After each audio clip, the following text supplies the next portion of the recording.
আমাদের এই জীবন, তাতে এই যে সময়চক্র, তা তিনটি ভাগে বিভক্ত। এক হলো অতীতকাল, ফেলে আসা অতীত, তারপরে আসে বর্তমান, এখনকার এই মুহূর্ত, আর তারপর আসে আগামীকাল অর্থাৎ ভবিষ্যৎ। এবার এখানে সবথেকে গুরুত্বপূর্ণ হলো অতীতকাল, ভবিষ্যৎকাল, ফেলে আসা অতীত এবং আগামী সময়। কেন? কারণ এই দুইয়ের উপর নির্ভর করছে যে আপনি বর্তমানে কি করতে চলেছেন। শুধু প্রয়োজন হলো সঠিক দৃষ্টিভঙ্গির। অতীতকালকে যদি আপনি একটি দৃষ্টিভঙ্গি থেকে দেখেন, তাহলে অতীতকালে আপনি দুঃখও দেখতে পাবেন, যন্ত্রণাও দেখতে পাবেন। অন্য কোনো দৃষ্টিভঙ্গি থেকে দেখলে আপনি অতীতকাল থেকে শিক্ষাও লাভ করবেন। এবার এই শিক্ষা অনুসারেই বর্তমানে কর্ম করা উচিত। এবং যদি ভবিষ্যতের কথা বলি, তাহলে বলবো ভবিষ্যতের কথা ভেবে আপনি আজ অবশ্যই চিন্তিত হতে পারেন। অন্য একটি দৃষ্টিভঙ্গি থেকে দেখলে এই ভবিষ্যতেই আপনি একটি লক্ষ্য, একটি উদ্দেশ্য দেখতে পাবেন, যে আপনি কি করতে চান, কি লাভ করতে চান। এবার সেই অনুসারে বর্তমানে কর্ম করা উচিত, ভবিষ্যৎ এবং অতীতকাল অনুসারে। এভাবেই যদি জীবনে কর্ম করতে থাকেন, আপনার এই বর্তমানের দিনগুলো আপনি একটু নতুনভাবে বাঁচতে পারবেন। এভাবেই যদি জীবনে এগোতে থাকেন, তাহলে আপনার জীবনে আনন্দের উদ্ভব হতে কেউ বাধা দিতে পারবে না। আসুন আমার সাথে ভালোবেসে বলুন, রাধা রাধা। পরিকল্পনা অত্যন্ত গুরুত্বপূর্ণ, এটা আমাদের জীবনে অত্যন্ত আবশ্যক, এটা আমাদের জীবনে। কিন্তু এই পরিকল্পনা ঠিক কতটা হওয়া উচিত, অর্থাৎ এই পরিকল্পনার সম্পর্কে কতটা চিন্তা করা উচিত, কতটা ভবিষ্যতের বিষয় চিন্তা করা উচিত। এবার দূরদর্শিতা অত্যন্ত বিশিষ্ট গুণ মানব জীবনে, কিন্তু দূরদর্শিতায় এতটাও মগ্ন হওয়া উচিত নয় যে কাছের জিনিসগুলোই নজরে না পড়ে। আজকের কথা বাদ দিয়ে শুধুই ভবিষ্যৎ নিয়ে চিন্তা করা অনুচিত। এবার দেখুন, পরিকল্পনা করুন, কিন্তু তার থেকে বেশি উপভোগ করুন। এই মুহূর্ত সম্পর্কে অবগত নয়, কিন্তু ভবিষ্যতের কথা আমরা চিন্তা করতে থাকি। আমি এটা অনুভব করতে চাই, ওইটা অনুভব করতে চাই, ওই আনন্দ প্রাপ্ত করতে চাই। এটা অনুচিত। পরিকল্পনা করুন, সংযত করুন, কিন্তু আজকে, বর্তমানকে, এই মুহূর্তকে, জীবনের বাস্তবিক আনন্দ এটা, আর জীবনযাপনের সবথেকে শ্রেষ্ঠ পথও এটা। আসুন আমার সাথে ভালোবেসে বলুন, রাধা রাধা। মানুষ কখনো কখনো সময়কে নিয়ন্ত্রণ করতে চেষ্টা করে, কখনো কখনো সময়ের গুরুত্ব বুঝতে পারে না। এটা ভাবে যে এই কিছু মুহূর্ত কেটে যাক, একে অতিবাহিত করি, তাহলে কি বা হবে, কয়েকটা মুহূর্ত মাত্র। কিন্তু তা নয়। আজকের একটা মুহূর্ত ভবিষ্যতের অনেক বড় পরিবর্তনের ভিত হতে পারে। আজকের একটা মুহূর্ত আপনার ভবিষ্যৎকে উজ্জ্বল করে তুলতে পারে। সেই জন্য ছোট ছোট মুহূর্তগুলিকে অদেখা করবেন না। সময়কে কাজে লাগান, পূর্ণরূপে কাজে লাগান। এবার যদি আপনি কাউকে সাহায্য করতে চান আর সেই কারণেই যদি থেমে থাকেন, তাহলে ঠিক আছে, কারণ আপনি কাউকে সাহায্য করে তার জীবনকে আরো ভালো করে তুলতে চাইছেন, আরো শ্রেষ্ঠ করতে চাইছেন। এই পুণ্য, এই কর্ম ফিরে আপনার কাছেই আসবে আর আপনার জীবনকে শুভ করে তুলবে। কিন্তু যদি আপনি আলস্যের কারণে থেমে থাকেন এবং কিছুই না করেন, সময় নষ্ট করেন, তাহলে কিন্তু একটাই ঘটনা ঘটবে, আপনার ভবিষ্যৎ বিপদগ্রস্ত হয়ে পড়বে, আর কিছুই নয়। সেই জন্য এটা বোঝা প্রয়োজন যে কখন থামতে হবে এবং কেন থামতে হবে। যদি আপনার থামার কারণ এবং সময় অনুচিত হয়ে থাকে, তাহলে আপনার ভবিষ্যৎ কখনোই উচিত হতে পারে না। সেই জন্য সময়কে সম্মান করুন আর পূর্ণ ব্যবহার করতে শিখুন। আর আমার সাথে ভালোবেসে বলুন, রাধা রাধা। বিপদ আপদ আপনাকে সন্ত্রস্ত করে রাখতে পারে, কিন্তু এই বিপদ প্রত্যেকের জীবনে কোনো না কোনো কারণে থাকে। এটা আপনাকে দেখায় যে আপনার মধ্যে কি খামতি রয়েছে, কেন রয়েছে। এই বিপদ হলো সেই মাধ্যম যার দ্বারা আপনি নিজের দুর্বলতাকে নিজের শক্তিতে পরিবর্তন করতে পারেন। একটা ফুলের দিকে তাকান। একটা ফুল তার বুকে যখন একটা সূচ বিধে এপার ওপার হয়ে যায়, শুধু তখনই আমাদের প্রভুর জন্য ফুলের মালা তৈরি করা যায়। সেই জন্য কখনোই বিপদকে ভয় পাবেন না, তার থেকে দূরে পালাবেন না, একে স্বাগত জানান। বোঝার চেষ্টা করুন এই বিপদ কেন আছে। যদি বিপদকে বুঝতে পারেন তবেই জীবনকে বুঝতে পারবেন। যদি জীবনকে বুঝতে পারেন তবেই এই বিপদকে সম্পদে পরিণত করতে পারবেন। আসুন আর আমার সাথে ভালোবেসে বলুন, রাধা রাধা। জীবনে সবথেকে বেশি গুরুত্বপূর্ণ বস্তু কি? বাড়ি, বাহন, সোনা, ধন। যদি আমি সত্যি বলি তাহলে জীবনে সবথেকে বেশি গুরুত্বপূর্ণ বস্তু কোনো বস্তুই নয়।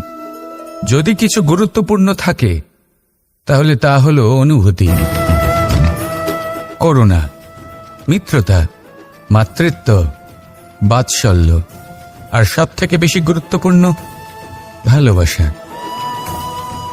নিজেদের এই জীবনে যদি আপনি শুধুমাত্র বস্তুর খেলাতে মেতে থাকেন তাহলে জীবনে আনন্দ কখনোই থাকবে না। নিজের এই জীবনকে অনুভূতির পীঠস্থান বানিয়ে তুলুন। এই মন প্রসন্ন হয়ে বলবে, রাধা রাধা। সাগরের ঢেউ সমুদ্র তটে ধাক্কা খেয়ে, পাথরের সাথে ধাক্কা খেয়ে তার আকার বদলে দিতে পারে। বিভিন্ন আকারের পাথরে এদের ঘষে ঘষে গোলাকার বানিয়ে দিতে পারে, কিন্তু এই সাগরের ঢেউ এদের নিজেদের আকার কখনো বদলায় না। কিন্তু এমন কেন? কারণ এরা বিচ্ছিন্ন হয়েও আবার একত্রিত হতে জানে। অর্থাৎ যখন এরা বিচ্ছিন্ন হয় তখন মতভেদ অবশ্যই, কিন্তু আবার একত্রিত হওয়া হলো এদের একতার প্রতীক। দেখুন, ঝগড়াঝাঁটি, তর্ক বিতর্ক, মতভেদ এগুলো জীবনের অভিন্ন অঙ্গ, কিন্তু এদের কখনো মনে প্রবেশ করতে দেবেন না। যদি মনে প্রবেশ করেও ফেলে তাদের মনে ঘর করতে দেবেন না, এদের বের করে ফেলুন। এই ঝগড়াঝাঁটি, তর্ক বিতর্ক, মতভেদ এদের সারা জীবন সাথে নিয়ে চলবেন না। যদি একসাথে নিয়ে চলতে চান তাহলে সকলকে একসাথে নিয়ে চলুন, ঢেউয়ের মতো। একতায় বিশ্বাস রাখুন। একসাথে মিলে যদি এগোতে থাকেন তাহলে অনেক দূর পৌঁছবেন, নয়তো শুধু দূরের কথা ভেবেই যাবেন। কি চান সেই সিদ্ধান্ত আপনারই। আসুন আর আমার সাথে ভালোবেসে বলুন, রাধা রাধা। এই সাগর হলো বিশাল। কথায় আছে যে জীবনের উৎপত্তি সাগর থেকেই হয়েছে। কথাটা ঠিকও। এই সাগরই আমাদের ভিন্ন ভিন্ন ধরনের বনস্পতি প্রদান করেন, মণি এবং মুক্ত প্রদান করেন। আমরা কতটা তুচ্ছ সেই বিষয়ে আমাদের উপলব্ধি ঘটান, আমাদের প্রেরণা প্রদান করেন, যাতে আমরাও সাগরের মতো বিশাল হয়ে উঠতে পারি। এই সাগরের অনেকগুলো গুণ আছে যা আমরা শিখতে পারি। আজ আমি কথা বলবো একটা বিশেষ গুণের বিষয়। বেশিরভাগ মানুষ মালিন্য, নোংরা পদার্থ, নোংরা বস্তু, অপদ্রব্য এই সাগরে ভাসিয়ে দেন, কিন্তু সাগর এই পদার্থ নিজের মধ্যে একত্রিত করে রাখেন না। এই সব নিজের ভেতর থেকে বাইরে বের করে দেন। এ হলো অত্যন্ত শ্রেষ্ঠ একটা গুণ। কিন্তু এই কাজকেও সার্থক করার জন্য সাগরেরও একটা তটের প্রয়োজন পড়ে, যেখানে সাগর এই সব বস্তু বাইরে বের করে ফেলতে পারে। আর মানুষও ভিন্ন কিছু নন। দেখুন, মানুষেরও তো একটা তটের প্রয়োজন পড়ে। এই তট, তিনি হয়তো আমাদের গুরু হতে পারেন, আমাদের মা বাবা হতে পারেন, ভাই বা মিত্র হতে পারেন, বা হয়তো সেই সমস্যাগুলি যার থেকে আমরা দূরে পালিয়ে যাচ্ছি। কারণ যখন আপনি এই সমস্যাগুলির সম্মুখীন হবেন শেষ পর্যন্ত আপনি শিক্ষাই পাবেন। সব থেকে বেশি গুরুত্বপূর্ণ এই মনকে পবিত্র রাখা। আর তার জন্য একটাই উপায় আছে, এই মন তার মন্থন করা। যদি এই মনের মন্থন করেন তাহলে পূর্ণরূপে পবিত্র হবেন। আর এই মন, আপনি তো জানেনই, প্রসন্ন হয়ে বলবে, রাধা রাধা। যদি আমি আমার চোখ বেঁধে কোনো একটা নির্দিষ্ট দিকে নিজের সমস্ত শক্তি প্রয়োগ করে ছুটে যাই তাহলে কি হবে? আমি কোথাও ধাক্কা খেতে পারি, নিজের ক্ষতি করতে পারি, কোথাও পড়ে যেতে পারি, তাই না? অর্থাৎ এটা নিশ্চিত এই কাজ আমার করা উচিত নয়। কিন্তু আজকের দিনে প্রত্যেকটা মানুষ এই কাজই করছেন, তাই না? কোনো কাজ করার পূর্বে সেই কাজের বিষয়ে সম্পূর্ণ তথ্য কোথায় সংগ্রহ করছেন? শুধু এটুকু জানেন যে এই কাজটা করলে কত ধন অর্জন করবেন আর কত নাম হবে, আর ব্যাস সামনে এগিয়ে যান। এটা উচিত নয়। পূর্ণরূপে যে কোনো কাজ করার আগেই সেই কাজের বিশ্লেষণ করে নেওয়া উচিত, তা বুঝে নেওয়া উচিত, এবং সেই বিষয়ে অবশ্যই খেয়াল রাখা উচিত যে আপনার শরীর এবং আপনার মন এই কাজ করার জন্য কি প্রস্তুত রয়েছে। যদি তা না হয় তাহলে প্রথমে নিজেকে শুধরে নিন, তারপরে সেই কাজ করুন। যদি এইভাবে জীবনে সামনে এগোন তাহলে সাফল্যের সম্ভাবনা জীবনে অনেক বেশি বেড়ে যাবে। তাহলে এটাই করুন আর আমার সাথে ভালোবেসে বলুন, রাধা রাধা। আমরা জীবনে চলতে চাই, সামনে এগোতে চাই, কিন্তু কখনো কখনো এমন হয় যে আমরা আমাদের লক্ষ্য দেখতেই পাই না। আমরা চিন্তিত হয়ে পড়ি, ব্যতীত হয়ে পড়ি, আমরা কিছু বুঝতেই পারি না, এই মন অশান্ত হয়ে যায়। কিন্তু যদি আপনি থেমে যান তাহলে নিজের পথ এবং নিজের লক্ষ্য থেকে সরে যাবেন। সেই জন্য চলতে থাকুন, থামবেন না। যতদূর পারবেন চলতে থাকুন, যতদূর দৃষ্টি যাচ্ছে চলতে থাকুন। তারপরেই দেখবেন পরবর্তী পথ আপনা থেকেই আপনার সামনে আসবে। কারণ আপনার দৃষ্টির সীমা থাকতেই পারে, দৃষ্টিভঙ্গির সীমা নেই। আপনার পথের সীমারেখা থাকতেই পারে, কিন্তু সেই পথে চলার সাহসের সীমা নেই।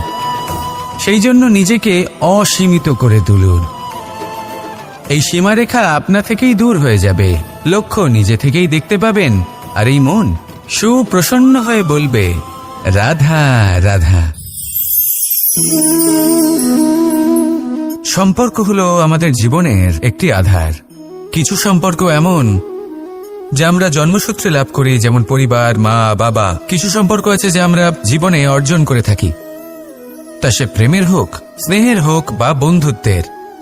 এই সকল সম্পর্ক লাভ করার বা গড়ে তোলার 5টি ধাপ রয়েছে। প্রথম ধাপ, কোনো ব্যক্তির সাথে আলাপ হওয়া, তার সাথে কথা বলা বা তাকে দেখা। দ্বিতীয় ধাপ, সে ব্যক্তিকে আমাদের ভালো লাগা। তৃতীয় ধাপ, আমাদের এটা চাইতে শুরু করা যে জীবনে এই ব্যক্তি যেন আমাদের বন্ধু হন, আমাদের জীবনে থাকেন, বা আমাদের কাউকে ভালোবেসে ফেলা আর এটা আমাদের ভাবা বা চাওয়া যে সেই ব্যক্তি যেন আজীবন আমার সাথে থাকেন, আমার জীবনে আমার সাথী হয়ে। চতুর্থ ধাপ, লাভ করা। এবার এই ধাপটি অনেক মানুষের পক্ষেই খুবই সরল হয়, বড়ই সরলভাবে নিজেদের সঙ্গীকে লাভ করে থাকেন। কিছু মানুষের জন্য এই ধাপ অত্যন্ত কঠিন হয়ে থাকে। অনেক প্রতিকূল পরিস্থিতির ওপর জয়লাভ করে তারা সঙ্গীকে লাভ করেন, কিন্তু লাভ অবশ্যই করেন। এরপরে আসে পঞ্চম, অন্তিম এবং সবথেকে গুরুত্বপূর্ণ ধাপ। সেটা হলো সেই সম্পর্ক পালন করা। এটা হলো এমন এক বিষয় যা প্রত্যেক মানুষের শেখা উচিত। যদি ব্যক্তি নিজের জীবনে সম্পর্ক রক্ষা করতে শিখে যান, তবে প্রত্যেক সম্পর্ক তার জীবনকে স্বর্গ করে তুলবে। আসুন আর আমার সাথে ভালোবেসে বলুন, রাধা রাধা। রাধা কখনো কখনো আমার জন্য বড়ই সুগন্ধি আতর নিয়ে আসে, পারিজাত ফুলের মালা নিয়ে আসে আমার প্রসাধন করবে বলে, এবং আমার সব থেকে বেশি প্রিয় মাখন নিজে হাতে বানিয়ে আনে আমাকে নিজে হাতে খাইয়ে দেবে বলে, সবকিছু আমাকে প্রসন্ন করবে বলে। কিন্তু আপনি কখনো ভেবেছেন যে এই আতর কিভাবে বানানো হয়? সহস্র ফুলের পাপড়ি একসাথে পিষে নিতে হয়, তারপরে তার থেকে যে রস নিঃসৃত হয় সেই রস দ্বারাই আতর তৈরি হয়। অনেক সংখ্যক ফুলকে অসীম যন্ত্রণা ভোগ করতে হয়, তবে তারা আমার প্রসাধন সামগ্রী হয়ে উঠতে পারে। দুধ থেকে মাখন তৈরি করার জন্য কতটা পরিমাণ মন্থন সহ্য করতে হয় সেটা আপনি জানেন। ঠিক সেই রকমই হলো আমাদের জীবনও। বিপদও আসে, কঠিন পরিস্থিতিও আসে। এর সম্মুখীন হতে শিখুন, মনে রাখবেন, আপনি হলেন সেই দুধ যাকে মন্থন সহ্য করতে হবে মাখন হয়ে ওঠার জন্য। মনে রাখবেন, আপনি হলেন সেই ফুলের মতন যাদের পিষ্ট হতে হবে সুগন্ধি আতর হয়ে ওঠার জন্য, যাকে এই সংসার পছন্দ করে। কখনো কখনো জীবনে আপনার সাথে খারাপ শুধুমাত্র এই কারণে ঘটে যাতে আপনার শ্রেষ্ঠ রূপ এই সংসারের সামনে আসতে পারে। শুধুমাত্র কঠিন পরিস্থিতি এবং বিপদকে একটা সুযোগ হিসেবে দেখার চেষ্টা করুন। আপনার জন্য এই সংসার বদলে যাবে, সংসারকে দেখার দৃষ্টিভঙ্গি পাল্টে যাবে, আপনার ভাগ্য পাল্টে যাবে, আর এই মন প্রসন্ন হয়ে বলবে, রাধা রাধা। কি অমূল্য, কি সুন্দর এই রত্ন। এবার ভেবে দেখুন, যদি আমি এই রত্নকে ব্যবহার করি আখরোট ভাঙার জন্য, তাহলে কি হবে? বা ভেবে দেখুন, এই রত্ন নিয়ে আমি যদি বন্ধুদের সাথে খেলা করতে শুরু করে দিই, তাহলে কি হবে? আপনি তো হাসবেন আমার ওপর। আপনি বলবেন, এত অমূল্য একটা রত্ন, এর দ্বারা কত দুঃখ দূর করা সম্ভব। এই মূল্যবান রত্নের আমি অপব্যবহার করছি। একদম ঠিক বলেছেন, আমি মেনে নিচ্ছি। মূল্যবান বস্তুর অপব্যবহার করা অনুচিত, কিন্তু আপনিও তো তাই করছেন, তাই না? ভেবে দেখুন, মানুষ এই সংসারের সর্বশ্রেষ্ঠ প্রাণী, আর মানুষের এই শরীর সব থেকে মূল্যবান রত্ন। এবার এর সাথে আপনি কি করছেন? অপব্যবহার করছেন না, নিজের স্বাস্থ্যের যত্ন নিচ্ছেন না, আপনি অনুচিত পথে চলছেন শুধুমাত্র ধন অর্জন করার জন্য, পাপ কাজ করছেন, কি না করছেন? এটা অপব্যবহার নয়? ভেবে দেখুন, আমরা এই মানব শরীরের সাথে কি করতে পারি। যদি এর আমরা সদ্ব্যবহার করি, তাহলে অনন্ত পুণ্য অর্জন করতে পারি, যার দ্বারা শুধুই নিজেকে নয়, বরং আমাদের আশেপাশের সকলকে সন্তোষ প্রদান করতে পারি। তাই সংকল্প নিন, এটাই যে মানব শরীরের আমি সদ্ব্যবহার করব, পুণ্যের পথে চলব, সকলের মঙ্গলের জন্য, সকলের প্রসন্নতার জন্য। এই কর্ম করুন, এই পথে চলতে থাকুন। এই মন সন্তোষ বোধের সাথে বলবে, রাধা রাধা। এই সংসারের সব থেকে বড় শক্তি আসলে কি? দৈহিক শক্তি, ভৌতিক শক্তি, রাজনৈতিক শক্তি, স্বর্ণের শক্তি, বিদ্যার শক্তি নাকি মায়ার শক্তি, ভক্তির শক্তি নাকি নিরাশক্তির শক্তি? এই সংসারের সব থেকে বড় শক্তি হল হাসি মুখের। যদি আপনি এবং আমি এমন কোনো সময় হাসতে পারি যেখানে মুখে হাসি আসা প্রায় অসম্ভব, তাহলে বিশ্বাস করুন, এই সংসারে কেউ আপনাকে ভাঙতে পারবে না। এটা কিছুটা সেই রেশমের কীটের মতো, যে চারিদিক থেকে নিজেকে ঢেকে রাখে একটা খোলসের মধ্যে থাকে, কিন্তু জীবিত থাকে। এই হাসি মুখ, এটা শুধুমাত্র একটা আবেগ নয়, এটা সংসারের যে কোনো অভাব দূর করে। অভাব আশার, অভাব বিশ্বাসের। এই হাসি আপনার অন্তরে আশার আলো জাগ্রত করে, আর এই সংসারের হতাশা দূর করে দেয়। তাই কঠিন থেকে কঠিনতর পরিস্থিতিতেও মুখে হাসি বজায় রাখুন। এই শক্তি আপনার থেকে কেউ কাটতে পারবে না। আর যদি আপনার কাছে এই শক্তি থাকে, তাহলে অন্য কোনো শক্তি আপনাকে বাধা দিতে পারবে না। তাহলে হাসুন আর আমার সাথে ভালোবেসে বলুন, রাধা রাধা। ভীষ্ম একটা মহান নাম, দেবী গঙ্গার সুপুত্র। স্বয়ং বৃহস্পতি এবং পরশুরাম ছিলেন ওনার শিক্ষাগুরু। অত্যন্ত মহান যোদ্ধা ছিলেন, কিন্তু এই মহান যোদ্ধা, ইনি ইতিহাসে আজ পর্যন্ত সেই সম্মান পেলেন না যার উনি যোগ্য ছিলেন। কারণ নির্বাচন। রাজসিংহাসনের সেবা করার প্রতিজ্ঞা নিয়েছিলেন উনি। এবার রাজসিংহাসনে যেই বসুক না কেন, তার সেবা করা, তার প্রত্যেক আদেশ পালন করা, এটাই ছিল ওনার প্রতিজ্ঞা। তা সেই ব্যক্তি উচিত হোক বা অনুচিত, সে উচিত পথে চলুক বা অনুচিত পথে চলুক, সুপাত্র হোক বা কুপাত্র, উনি তার সেবা করতে থাকলেন, তার প্রত্যেক আদেশ পালন করতে থাকলেন, নিজের প্রতিজ্ঞা পালন করতে থাকলেন। ধৃতরাষ্ট্র নেত্রহীন অবশ্যই ছিলেন, কিন্তু এতটাও নেত্রহীন ছিলেন না যে উনি প্রজাদের চোখের জল, ধর্ম অধর্ম দেখতে পাবেন না। উনি সব বুঝতে পারতেন। আর এদিকে ভীষ্ম নিজে প্রতিজ্ঞাবদ্ধ হয়েছিলেন। দুর্যোধন অনুচিত পথে চালিত হচ্ছিল, তাও উনি তাকে সঙ্গ দিতে থাকলেন। আর পরিণামস্বরূপ আজ পর্যন্ত ইতিহাসে উনি সেই স্থান পেলেন না, সেই সম্মান পেলেন না যার যোগ্য উনি ছিলেন। যদি আপনি কোনো প্রতিজ্ঞা করে থাকেন, তা সে যতই কোনো উচিত কারণের জন্য হোক না কেন, যদি আস্তে আস্তে সময়ের সাথে সেই প্রতিজ্ঞা আপনাকে অনুচিত পথে চালিত করে অধর্মের পথে নিয়ে যায়, পাপের পথে নিয়ে যায়, তাহলে সেই প্রতিজ্ঞা ভঙ্গ করা অত্যন্ত আবশ্যক। সময় অনুসারে নিজেকে বদলানো আবশ্যক, নয়তো এই প্রতিজ্ঞা আপনাকে দিয়ে পাপ কর্ম করাবে, কুকর্ম করাবে, আর আপনার বিনাশের কারণ হবে। আসুন আমার সাথে ভালোবেসে বলুন, রাধা রাধা। আমার দাদা আমাকে অনেকবার বলেছেন, কানাই তুমি তো স্বয়ং নারায়ণ, তুমি এক তড়িতেই সবকিছু এমনি ঠিক করে দাও না কেন? এবার দাদাকে কি করে বোঝাবো? আচ্ছা, আপনি নিজেই ভেবে দেখুন, সিংহকে জঙ্গলের রাজা বলা হয়, কিন্তু সিংহ শুধুমাত্র তার ইচ্ছে প্রকাশ করলেই কোনো হরিণ কি নিজেই হেঁটে তার কাছে আসবে?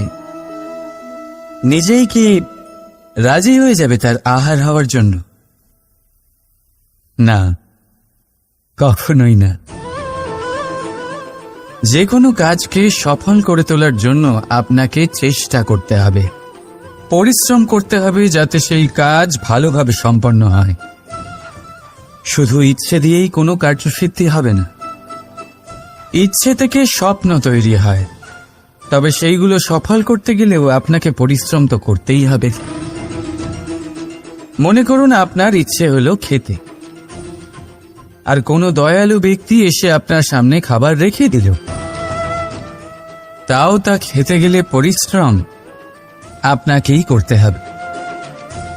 যদি ভালোবাসার ইচ্ছে থাকে, তাহলেও নিঃস্বার্থ নিষ্পাপ মনে ভালোবাসবেন।